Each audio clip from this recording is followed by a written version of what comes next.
definitely not in the swamp anymore.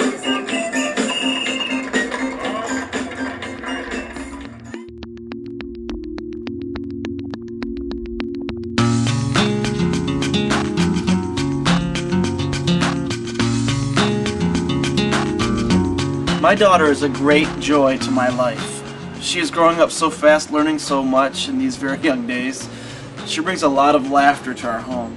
It's funny how she falls into trends with what she says. It's gone from just mommy and daddy to movie, which means movie, which means only one movie. She has this desire to watch the same movie over and over again.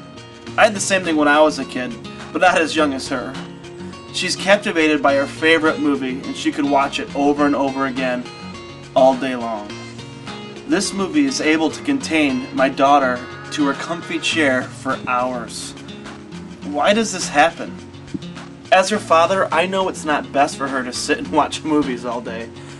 Sometimes she just doesn't know what is best for her. But if it was up to her, she would sit and watch all day, every day. You know, there are many things in our life that captivate us. Some things are good, like watching a good movie, and some maybe not so good. But we all have our things. Growing up, for me, it was video games. Getting out of school, running home, and being the first person to the gaming station so I could play. And I could play for hours. We all have our things that hold us captive. Sometimes these things that hold us captive, though, are things that in time can hurt our relationship with others or even hurt ourselves. Sometimes the things that hold us prisoner are things that aren't good at all for anybody or any time. Like having to lie to cover other lies, or cutting people down, cheating, just being a jerk, watching or thinking about things we shouldn't. You know what yours is. There was this guy that spoke to people for God named Isaiah. And one time God told him to tell his people that he would come and set captives free. In this time he was talking about actual people who were at one time being held as servants against their will. Later on in the Bible, we read about another guy saying that the wrong things we do every day can act as chains that hold us captive, like prisoners or servants. These chains make it impossible for us to live this life tight with God, because He has no chains.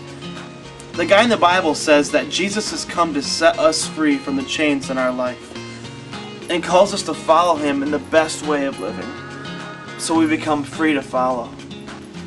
Being held captive by our sin, or anything that we think, do, or say that's against God, is not what God intended for us when He created us. But we wrap ourselves with so many poor choices that we can't free ourselves. We need help. We need God, who is like a father who knows what is best for us, to call us, to bring the key, which is the truth of how He feels about us and what He has done for us to set us free.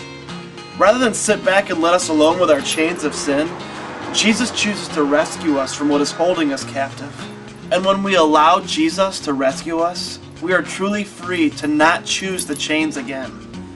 We can live this life walking side by side with Christ, or we can live this life in chains, being held captive. How great